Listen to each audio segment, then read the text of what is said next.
Hello everyone and welcome to day one of Get Ahead, our Graduate Summer Bootcamp 2021. Delighted to see so many of you here, and we've still got people joining, so we will get going in just a couple of minutes. My name's Sarah and I am a member of the Careers and Graduate Futures team.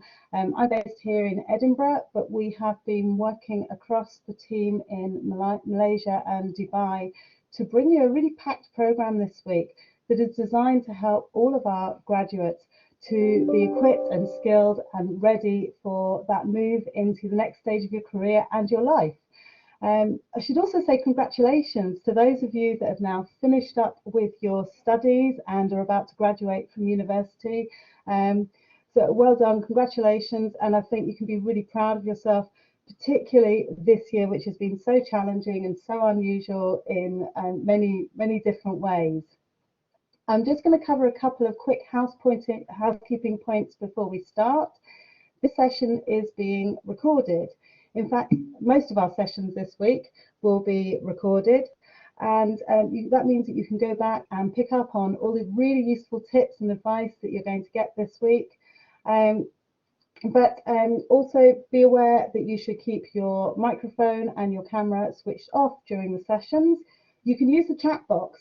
So please do actively use the chat box, put your questions up there. We're going to try and answer as many of your questions as we can this week. So make sure that you get the most out of these sessions. You can still sign up for all of the sessions online. The great thing about running these boot camps online is that there is lots of space for everybody. So we still have availability for our external speakers. We have Enterprise Rent-A-Car coming tomorrow to talk about how to present yourself online in the job search process. We have an employer panel coming up on Thursday. We have a self-employment session on Friday. So lots of things still happening, as well as all the expertise of the Careers and Graduate Futures team, the people that you know, your careers consultants, who will also be working with you through the week to help you with your next steps. So that's the housekeeping points, but I know we really want to get on to the main business of the day. This year has been unusual, and at that point of graduation, when you're moving on to your next steps, it's always a really exciting time, but I think there's also a sense often of trepidation and feeling quite daunted about what might lay ahead. We've all had to draw on those qualities of confidence and resilience and finding energy during the last year. And so I'm absolutely delighted to be bringing Kirsty Hulse from Raw Training to you today. Kirsty has expertise in helping people to really make the use of those sorts of qualities to make successful transitions and take their next steps. So I'm going to stop there and hand over to Kirsty. Hello, thank you so much. It's so nice to be here. Hi, everyone. So my name is Kirsty Hulse. Just thank you, Sarah, for the introduction. So my background is I used to work in marketing. I grew, scaled, sold a large global marketing agency. And over that time, as I was doing that, I realized that a lot of the things that we have to do in professional environments and workplace environments are really hard, whether that's going for interviews, submitting yourself for potential opportunities. These different things that we have to do are really difficult. And these skills, and they are skills, these skills of confidence, resilience, motivation, we can learn them. So I'm here today to try and help and teach you some of these skills that can carry you moving forwards, both now and the immediate place you find yourself in, such a place of transition in a really difficult time, but also moving forwards as you enter workplaces, as you begin on your careers. So thank you so much. I'm going to share some slides shortly, but I just wanted to start just by saying hello and getting to know you. I really like it when I run these webinars, when we use the chat function. Like Sarah said, it makes it feel less like a monologue, me talking at you, and more like a dialogue that we're all kind of sharing and in this together. So I'm going to give you some really practical things today on how we can motivate ourselves, how we can stay engaged, how we can develop resilience, perhaps if we get some knockbacks, if we get some rejections, if things feel hard and difficult, which they do sometimes. So I'll share some really practical techniques that you can go away and then start to apply. But I want to begin with, give me a yes in the chat. If anybody at the moment is perhaps feeling as though maybe we're feeling a bit daunted or worried about the future, kind of feels like there's lots of stuff ahead of us and we're not necessarily sure what's ahead. If that's you, if that's something you resonate with, put a yes in the chat for me. And also give me a yes in the chat if you are maybe at the moment feeling exhausted.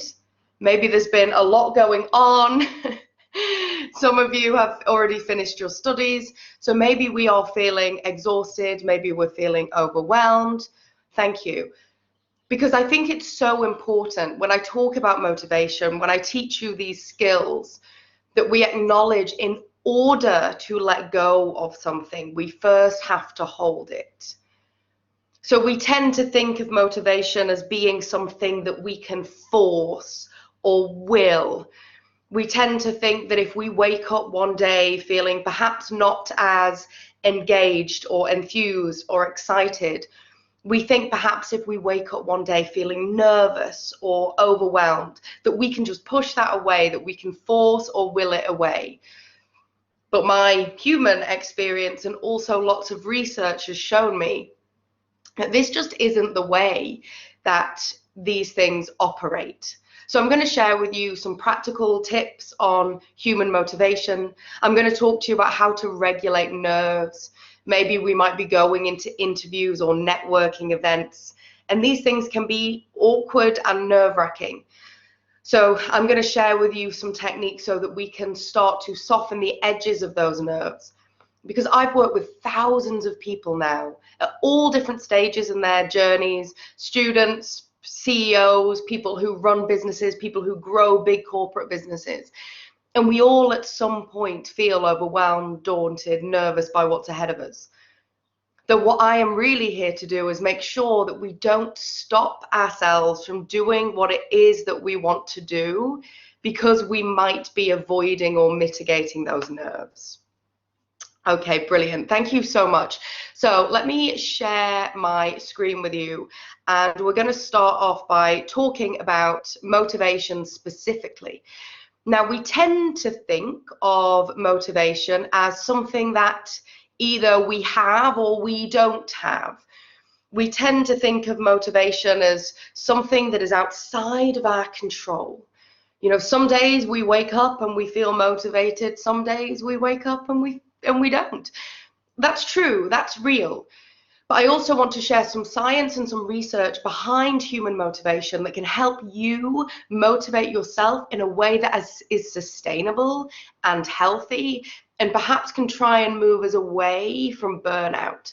I don't know if any of you have ever experienced burnout, but there are ways that we can motivate ourselves, be engaged, and go for what we're trying to achieve, but avoid that familiar feeling of stress and overwhelm. So as humans, we tend to motivate ourselves in two primary ways. We have push goals, but also pull goals. Now, push goals are what's known as an away state. So as humans, we have an away state and a toward state, neurologically speaking. So that away state is when we're trying to avoid a negative. There's a potential bad situation here and we're trying to avoid it. We're trying to avoid the danger, avoid the threat. I get these are all big words, but this is what's used in the research. So for us, what that might be is trying to avoid missing that deadline, trying to avoid not failing, trying to avoid not hitting our goals, trying to avoid letting ourselves down, trying to avoid letting the people around us down, trying to not fail. So we spend a lot of our time motivating ourselves through an avoidance of a negative. This is pretty standard, especially in academic systems. Don't fail. If you fail, bad things will happen. So we're always trying to avoid a negative. So this potential negative here, we won't get a job, we won't fulfill what we're trying to do. Now, the thing with an away state motivation, maybe this resonates with you. The thing with an away state motivation is it works. It super works. We've all felt that pressure of the looming deadline that we might not hit. We've all felt that pressure of maybe not getting the mark that we want. We've all felt that pressure of not performing or not delivering in the way we want to do. Because this is how we learn to motivate ourselves. We learn to motivate ourselves in accordance with avoiding a potential bad thing. It super works. For most of my life, I was motivated by pressure. I was one of those people who would say, you know, I really managed to get the job done when I'm a bit stressed. It's super real. And there's no right or there's no wrong here. But when we only motivate ourselves by push goals, this away state, trying to move away from a negative, we're only ever motivating ourselves by fear. And when we only ever motivate ourselves by fear, well, I guess you can imagine what can happen. We get panicked. We get stressed. Psychologists and researchers call this primal panic. We get into that state where we become tunnel visioned. We can only see what's immediately in front of us.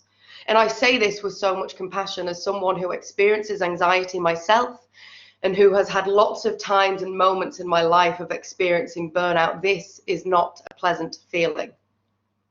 But when we constantly motivate ourselves through fear, through a fact that if we don't do this, everything will be bad, it works, believe me, it works.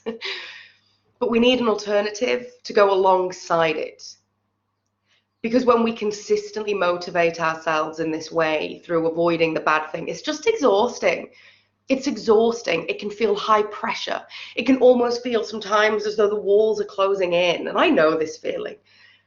So we have an alternative that I want you to start thinking about and using as well as this away state motivation. The alternative is what I call pull goals. And it's thinking about more about what we are heading towards. Now, these pull goals, they can be almost, you can think of them as a magnet that pulls you towards what it is that you're trying to achieve. They're inherently positive, they're broad, they're emotive, they're hopeful, they're optimistic. They're the same thing, by the way, as push goals, but our language shifts a little bit. So our language changes away from something like, if I don't do this, this bad thing will happen, to, if I do this, what good things will happen? Same outcome, same thing, just a slight shift in our perception and also the language that we use. Research has shown the language that we use is so important. I'll share more on that in a minute. So all I want you to do is when you move forward, I want you to think about you as an individual. How do you motivate yourself? Are you always trying to avoid a potential negative? If so, you can't judge yourself for it. We can't fix self-doubt with self-doubt. I'll come on to that later. So don't judge yourself for it, but just acknowledge it and know, okay, so I'm motivating myself here by a push goal, an away state. Cool, great, thank you for that. That really works. But what am I looking to get to? We all do things from emotional drivers. We want to feel something. We want to feel accepted, capable, successful. We want to feel as though we're fulfilling our potential. We want to feel as though we're making ourselves proud. Maybe you want to feel as though you're making your family proud. So I am going to invite you as you move on this journey of change and transition, and it's a really scary time. I remember when I graduated, I had no idea what I wanted to do. It was a really confusing time. So I want you to start thinking about tapping in to these pull goals. What do you want to feel? Why are you here? If you felt as though you were really fulfilling your potential, what would you be doing? And start thinking about what you're moving towards.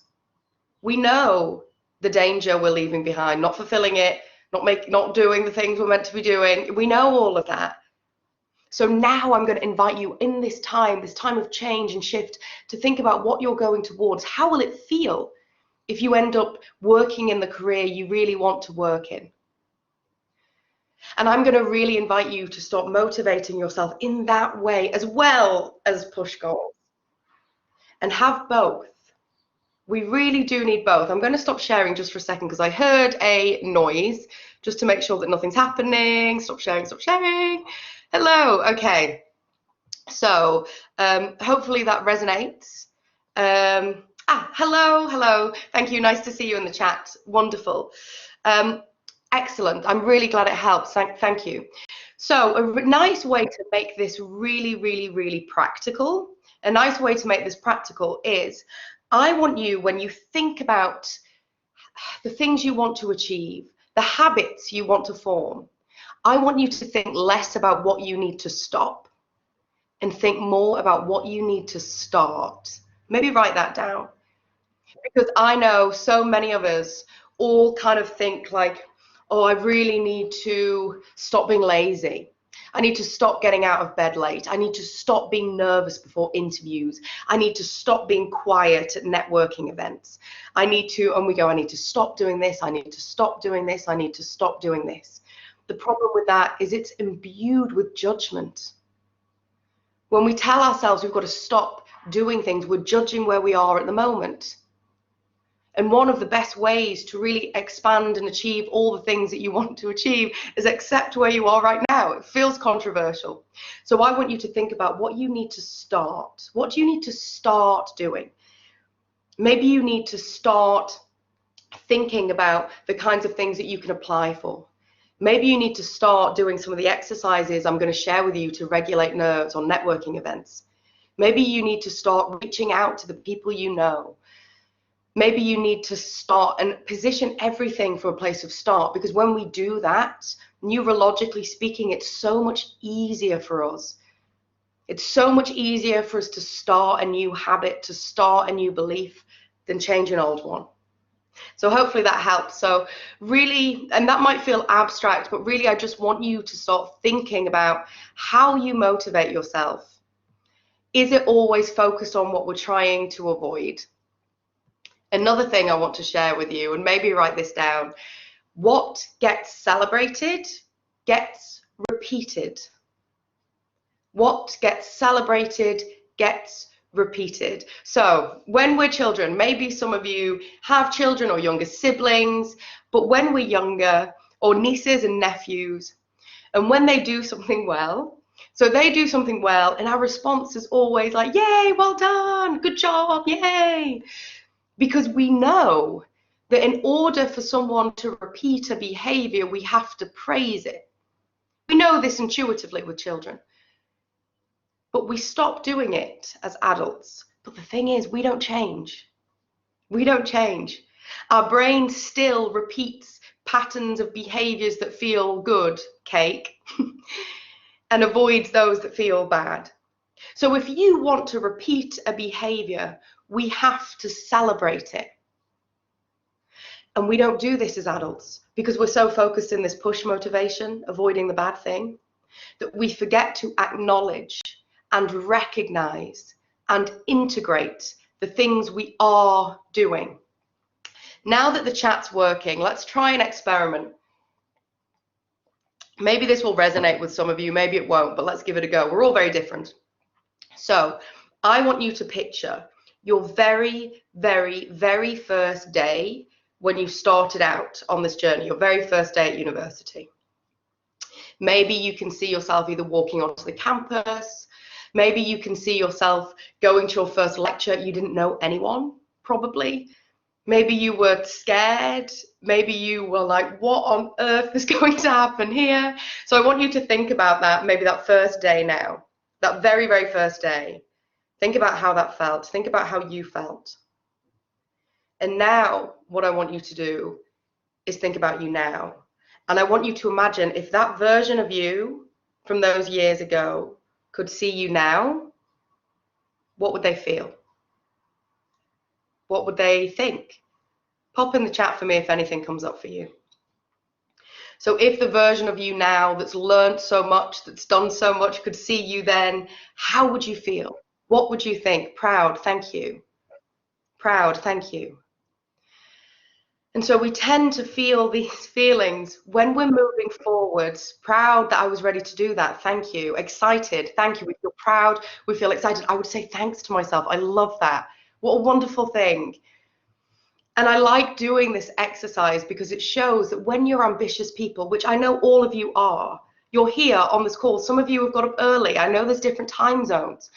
You are here showing up for yourself. I know that every single one who is either watching this live or watching the recording, you are ambitious.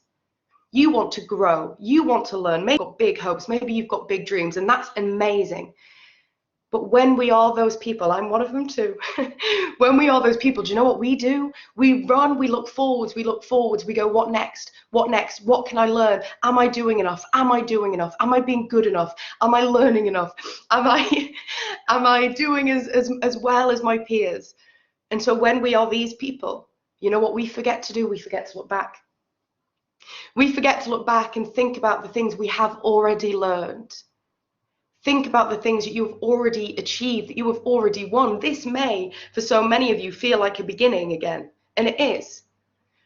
But you are coming now so much more equipped with both lessons and practical skills, but also a knowledge that you can do the difficult thing. You can show up on a day clueless, overwhelmed, lonely perhaps, and you can achieve something. That's the real knowledge. That's the real lesson here. And so with this in mind, I want you to get really, really good at, like was shared in the chat, saying thanks to yourself. Because what gets celebrated gets repeated. Now, we tend to celebrate our big wins, you know, maybe the results we tend to celebrate. But I'm talking about those little victories, those small, everyday victories. Because it's really important that we do that. So after this session, I want you to think about the small things that you can celebrate, those little victories. So those little victories are showing up against the odds, being in one of the most difficult situations and one of the most difficult times in human history. And do you know what? You did it. You did it.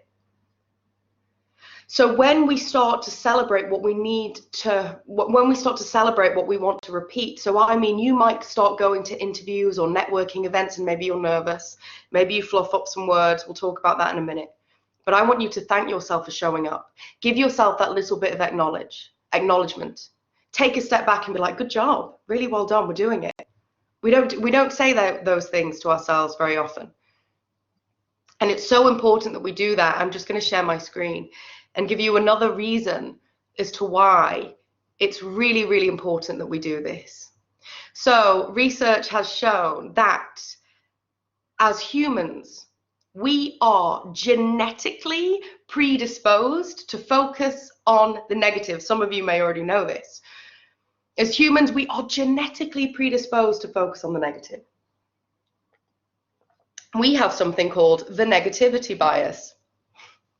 And what this means is we are built to catalog, attach, remember the bad situation so much more than the good.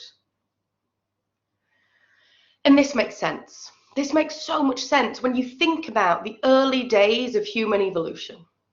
You are walking across the plains of the savannah and you see a tiger. It is in your interests to not just focus on that tiger then, but focus on that tiger in any other moment when you may see a tiger. Only now it isn't a tiger, it's a potential employer. It's a paper that needs to be finished. But we're doing this all the time. Let me give you an example of this from my life. So I'll stop sharing my screen so I can see the chat again. So about last Friday, I was walking down the road and I was going to buy myself some dinner. And as I was walking down the road, I saw a young man on a BMX bicycle cycle towards me. And I braced. I got so worried. I got so panicked. I felt my heart increase and I tensed up. And he cycled past me. And I was so panicked, and I laughed in that moment because I knew what happened. So about 15 years ago, I was walking down the road, and a young man on a BMX bicycle cycled up to me and stole my phone out of my hand and my bag off my shoulder. And I got mugged. And since then, despite the thousands of times somebody on a bicycle has cycled past me and nothing bad has happened, I now have a lasting negative association. So that's just a real world example, but we're doing this all the time, you know. We're not just doing that with our things getting stolen. We're doing that with being given difficult feedback. We're doing that with awkward presentations. We're doing that with hard interviews. We're doing it all the time. And what this means, one thing I've observed in my work, but also the research it says to be true, is every single human on this planet has a blind spot to their own brilliance. You can't see how well you're doing. Exactly. Thank you in the chat. Yes. You can't see how well you're doing. You're not built to do that. You are built to attach to the difficult things, the negative things, and remember them. And it's really important that we remember this. And this really comes to life. If I said to you, think of your best friend, maybe someone who was on your course, and tell me all of the ways in which they're really good. And then I said, so now you tell me all of the ways in which you're really good. You're an expert. You're excellent. We can't do it. We can't do it because we're not built to do it. So I want you to start. This is a normal, natural thing. And it's so important that you remember that you will judge yourself on the one bad thing in a sea of positives. You could do 1,000 things perfectly, and you will judge yourself on the one thing you mess up. And I want you to remember that, really remember that for the rest of your life. It's really important because we'll be going, right? And I do this too. I teach this stuff, but I do it. I'll be going, and maybe there'll be one presentation where I maybe go too fast or I mess up my words. And I will get off that and I will be judging myself based on that, not the hundreds of ones I do all the time. And so we have to meet this with a bit of a smile because it's cute and it's kind of funny, but know that. Know that. Know that your perception of yourself will be based on the few mistakes you've made in a sea of positives, in a sea of successes that you're not even equipped to see. So a nice way to overcome this is I want you to start developing a practice of consciously logging your wins. Thank you very much. Consciously logging your wins. So what I do, and this is a lifelong process, and this will really serve you in the world of work, because I work with a lot of people who have entered the world of work, and we don't have those, you know, when you're studying, you know if it's a pass or a fail. Whereas in the world of work, it's not that clear. So this becomes even more important. So I really want you to start thinking about this. So I want you every single day, you'll miss some days, that's okay. Think about 3 things you've done well. So at the end of your working day, whatever that looks like for you, maybe at the moment we're kicking back, that's fine. But when you start maybe going to interviews, or maybe you're still studying, maybe you're still learning, think every single day, what's 3 things I've done well today? Maybe you have a summer job, 3 things you've done well. It's all valid. Because when we start doing that, what we start to do is reinforce and remind ourselves of the skills that we're developing, that we're achieving. And so we gently start to overcome our negativity bias. We're always going to have it. We're always going to have our negativity bias. Now, for me, developing these skills, resilience, confidence, it doesn't have to be this massive thing. This stuff happens in the nooks and crannies of our lives. So as you are in the shower, as you are walking, these are the times when I want you to think to yourself, okay, what have I done well today? In this empty time. Because we tend to think of our habits as actions. but our habits are also our thoughts.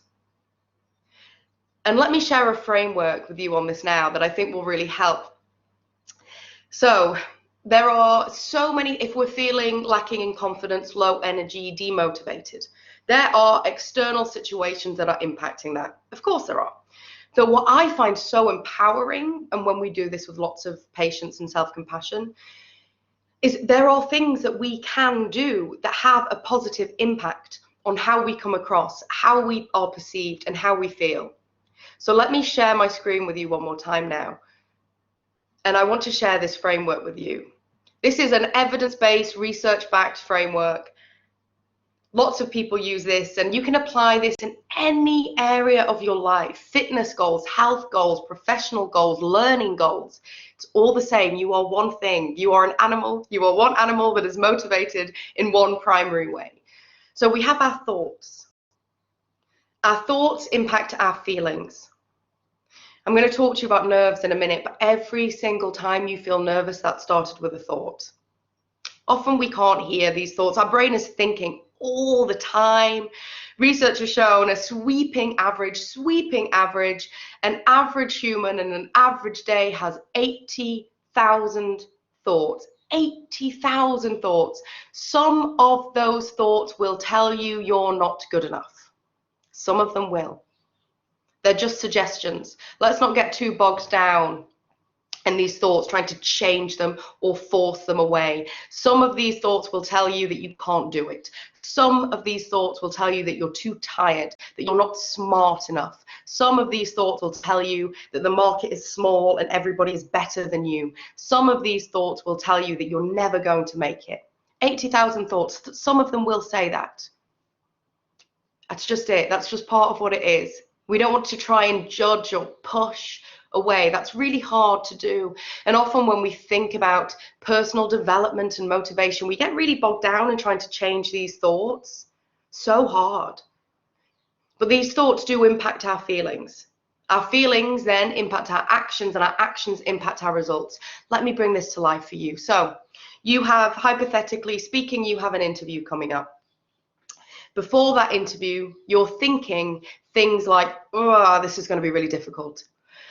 Okay, I don't think I know enough. What if they ask me this really difficult question? What if they don't like me? What if they don't like how I stand? What if they have seen loads of people that day that are better than me? And so when we think these thoughts, what we do is we start to brace. We start to physiologically, psychologically brace. Cortisol, our stress hormone, that goes up. Maybe we start to engage a fight or flight response. Maybe your hands start shaking. Maybe your chest gets tight. And then we go into the interview and we scrunch ourselves up and it becomes really nerve-wracking, and our breath and our voice starts shaking.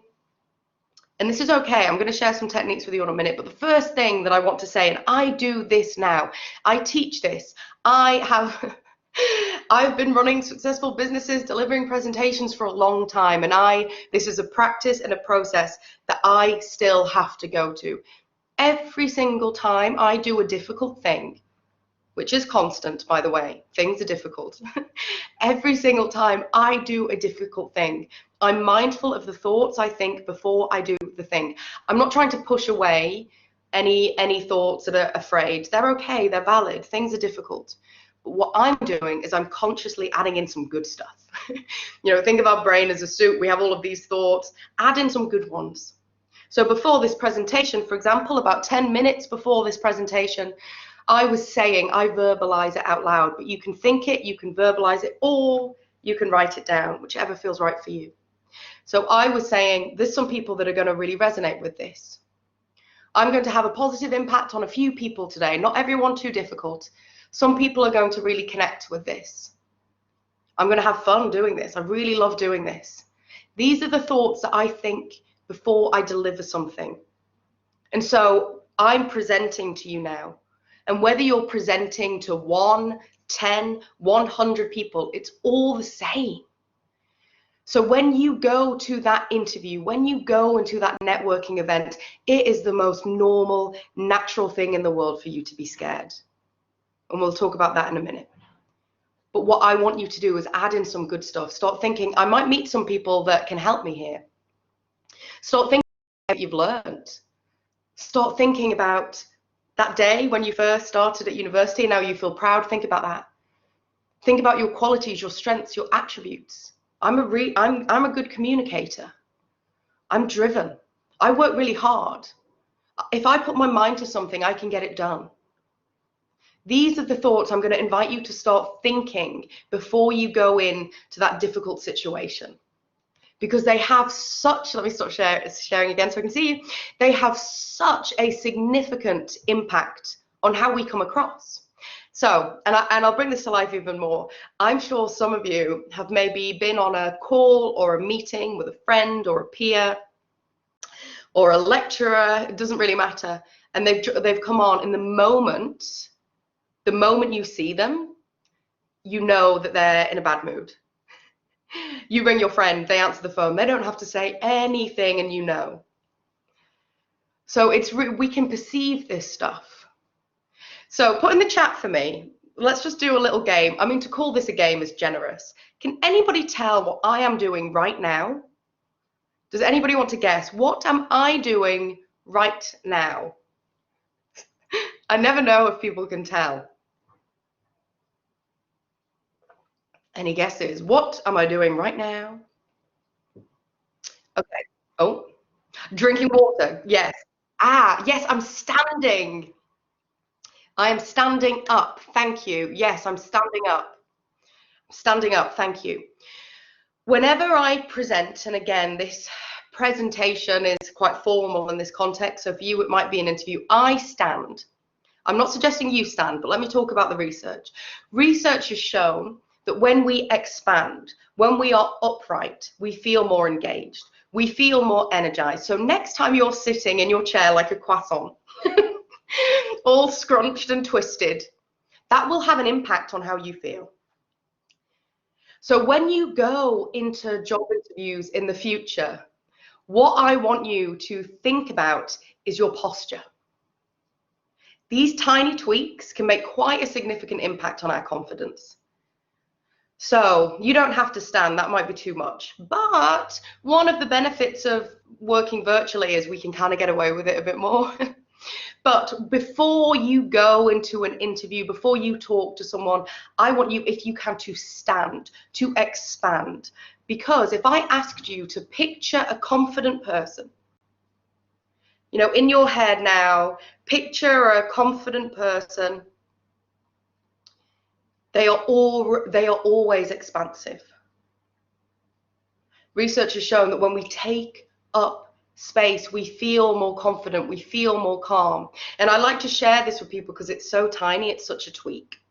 So before you go into this difficult situation, whatever that is for you, I want you to expand your chest. If you're sitting down, that's totally fine, but sit if you can with your back straight, with your feet hip width apart. I went to stage school, you can probably tell at this point, and this is one of the main things they taught us. Slow down your breath and think about the ways in which you are going to nail it. And we might be feeling some nerves, I'll come on to that in a minute, and that's fine. That's totally fine. But I want you to think about the good things that you have learned. And if when I'm saying this, you're drawing a blank, after today, what I want you to do is I want you to write out a list of the qualities that you like about yourself and the ways in which you are an expert. We're all an expert in something. And it's not about changing your reality. It's about changing our perception and shining a torch on those things that are already there. It's already there. Confidence isn't something we learn. Confidence is something we remember. So you have to get crystal clear on the ways in which that you are good at something. And even the word good is kind of loaded, but get crystal clear on your traits, your beliefs, the things you do well. Are you a good learner? Are you a good listener? Are you a confident communicator? Are you motivated? Do you pick things up quite quickly? It will be different for everybody. There's no rules here. The only rule is start to get comfortable with those things that you do well. Some of us maybe have internalized that if we do this stuff, we will get arrogant. So I just want to address that very quickly. Broadly speaking, confident people validate ourselves. I am really, really, really good. I am so comfortable talking about the things I'm brilliant at. As a result, I'm also very comfortable going, I am really not so great at that. Also, I don't need other people to tell me if I'm doing a good job, because I'm really good at validating for myself. So actually, when we do this work, when we start to get good at acknowledging our strengths, it probably takes us further away from arrogance, because we no longer have that need for external validation, because it all comes from the inside. And often we tend to think of our confidence, our self-belief, our motivation, we think of these things as luxuries. It's always the last thing to do, the last thing to focus on. But your belief in yourself drives everything. If you go into a scenario, shoulders back, sitting up straight, knowing that you are going to add value to this situation, to this company, that drives everything. And there is no shame in taking a moment to go, these are the things I'm really good at. There's nothing wrong with that. There really isn't. Because what gets celebrated gets repeated. The thoughts we think before we do a situation impact how we feel, how we come across, and how we are perceived. That's my doorbell. I'm going to ignore that. So I really want you to get really comfortable and really familiar with doing this. Lovely. Thank you. So before you do something difficult, think some thoughts that will serve you. We're not judging the bad ones. They're going to be there. And so I want to talk to you a little bit about nerves now. So let me share my screen. So, you know, I work in the confidence space and I do a lot of work in this space.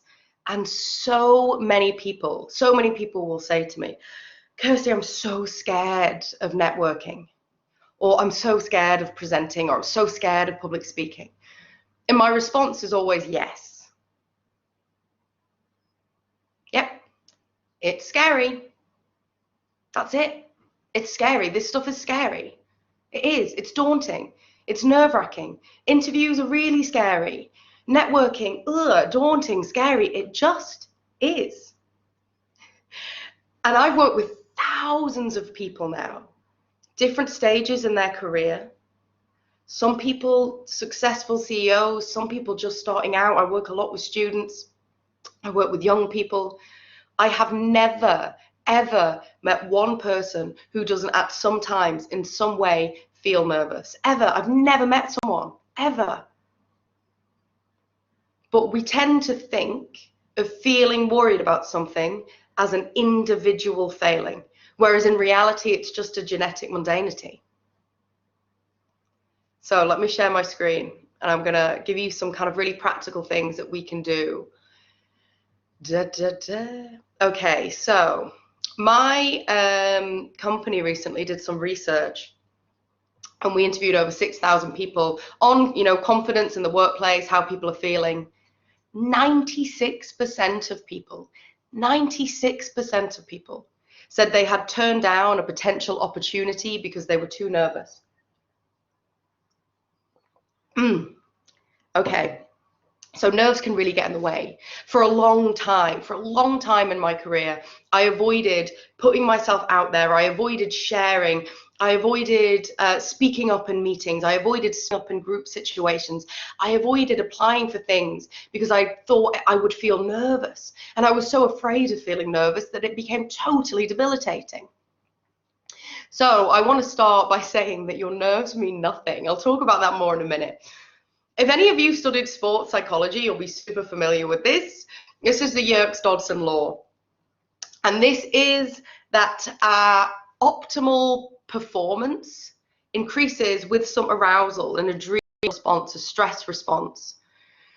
So I want you to know that a little bit of nerves increases your performance. We do a better job when we're just a little bit nervous. I've got a real world example of this. So I'm a speaker by trade, and just before 2019, I was traveling all over the world speaking at big arena events. And I got to a space where I was speaking at these big, huge 10,000 people conferences all the time, day in, day out, that I completely wasn't nervous. I got to what I think we should be. Wasn't nervous. I rolled up, I did the presentation, another day at the office, no big deal. When you're a professional speaker, you get rated on your talks every single time you do it. It can be really soul crushing at times. Over this time, when I had no nerves, my speaker ratings went down. It went down. I wasn't performing as well when I didn't have any nerves. Because, and I really want you to think about this, we tend to think of the opposite of nerves as being confidence. If I'm nervous, when I am not nervous, I will be confident. But you know what? The opposite of nerves isn't confidence. The opposite of nerves is more akin to apathy. You might be feeling nervous about some stuff in your future. Of course you are, because you care about the outcome. It is important to you. It is important to you that you do a good job, that you make yourself proud, that you fulfill all the things that you're looking to fulfill. It would be weird if we weren't nervous about things. So often we tend to think as though we're trying to shoot for a place of not being nervous. We're not. Nerves are your friend. They're really, really important. Another thing that I want to say is your nerves don't hold any information about your capabilities. I don't know about you, but sometimes I would think, you know what, if I am nervous, it means I'm not good enough. Sometimes we tend to think the other people, the successful people, the people doing it, they don't get nervous. I bet you're assuming I wasn't nervous before this. I was. Of course I was. I'm trying to have a positive impact on people behind a screen. It'd be weird if I wasn't nervous. And I get nervous because I care. I care about the outcome. So we're not shooting for nerves all the time, but I just want to start with this acknowledgement that they're not bad. Please don't judge yourself for them. They're normal. Hopefully this resonates. Because we spend so much time going, I need to not be nervous. I need to not be nervous. It's creating a really high bar for ourselves. For many years, I did stand-up. And I was on the circuit. I did a show at the Edinburgh Fringe, and I got pretty accomplished. I was doing a lot of it. I got quite good. And at that time, people were saying to me, like, how are you not nervous before you get on stage? That's so scary. And my response was always like, I am petrified every single time. I just acknowledge that's part of the process. My life motto is scared and ready. So I'm going to invite all of you to move into this period in your life scared and ready. We can be both. I experience anxiety. I'm also a confidence coach. We can be both. We can be nervous and ready. We can be daunted about the future and excited about it. You can be willing to learn, but also an expert. We can be two things at once. So next time you go into that interview or that networking event or the things you find yourself in and you feel those nerves bubbling, I want you to take a moment to go, okay, there's some nerves here. Cool. It is a bell curve. So sometimes these nerves can become so debilitating, they can get in the way of our ability to speak, present, or sometimes we just avoid doing the thing altogether. So let me share a couple of techniques with you that can really help this. So maybe write this down. There's a technique called distancing. I've stolen these, borrowed these, taken inspiration from CBT. So you may know these from other areas in your life. So it's a technique called distancing. So distancing is when you say to yourself, we get a broader cognitive perspective of a situation. And you say to yourself, how will I feel about this in a month? How will I feel about this in a month? How will I feel about this in 6 months? I'm about to go into this interview and I'm really scared and I'm really nervous. How will I feel about it in 6 months? It allows us to just kind of take a step back. How will I feel about this? Now, we want to be having emotional responses to our work, like I mentioned earlier. But this is sometimes when it becomes debilitating. How will I feel about this? That's called distancing. There's another technique called normalizing, which is basically everything I've done so far, is to normalize that feeling some before doing a thing is so normal. We have so much, we even like bad emotions. It's just, it is what it is. It's passing physiological phenomena. There's a neuroscientist called Matthew Lieberman who wrote a book called Social. And he talks about how as humans, we are wired to connect. We are built to be safe in packs. We're built to be in groups. So if I said to one of you now, oh, come off mute and share with me some of your perceptions and experiences, there would be a lot of resistance to do that. We wouldn't want to do it.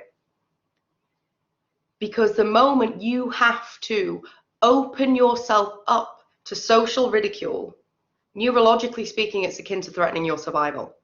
It just is. We're safe in packs, we're safe in groups. As humans, we avoid fear and we avoid ridicule. It's terrifying for us to be socially excluded. It's terrifying for us to look stupid, to look dumb, to look not good enough. Very real. Very, very, very real. So going into interviews, going to networking events, yes, it's scary. And one of the main ways to overcome it is to just acknowledge it and let it be. You can't push or force or will these things away. You can't fix self-doubt with self-doubt. You can't judge yourself or tell yourself you're not good enough to the point where eventually you become good enough. But what you can do is you can allow it. You can go, okay, there's some nerves here. It's because I really care about this. I really care about this.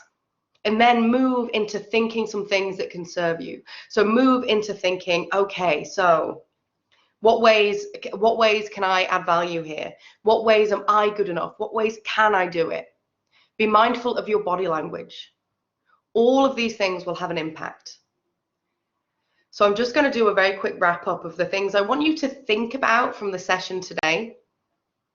And the first is this human motivation, push goals, pull goals. So just think with lots of self-compassion, like how do you motivate yourself? Are you always motivating yourself in an away state? If so, I'm sure it's worked. It's brilliant.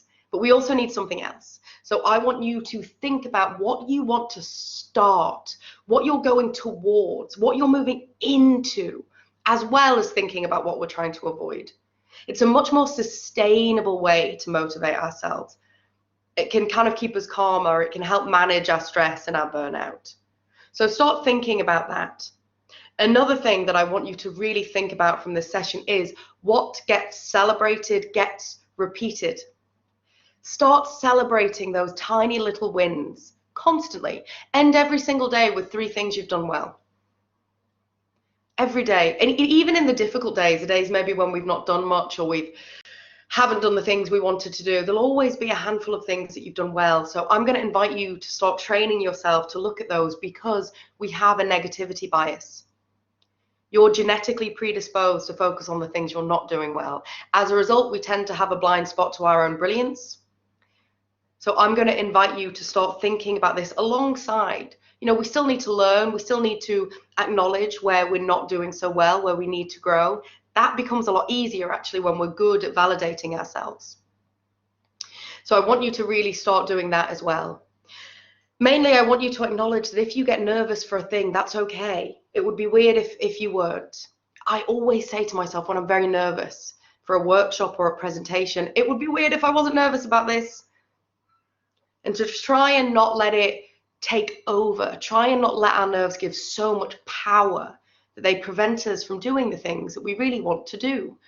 If in those moments your nerves are quite debilitating and you're having a real physiological response to it, do the distancing technique. Ask yourself, how will I feel it? How will I feel about this in a few months? Make sure you sit up straight. Take some big, deep breaths. If you can exhale slower than you inhale, that slows down our heart rate. Brilliant. Well, thank you so much for listening. Hopefully that helps. Hopefully some of it resonated with you. If anybody has any thoughts or questions, I'm really open to it. Thank you for talking to me in the chat. I really appreciate it. Thank you, everybody. Thank you, thank you. Thank you so much.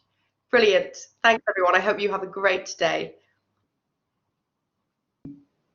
Thank you.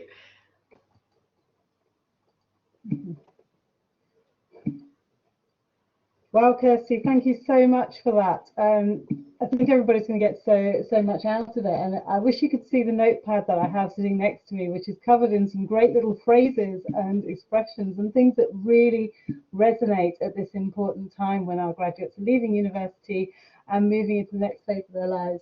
I think particularly having a blind spot for your own brilliance really, really has stayed with me. So thank you so much.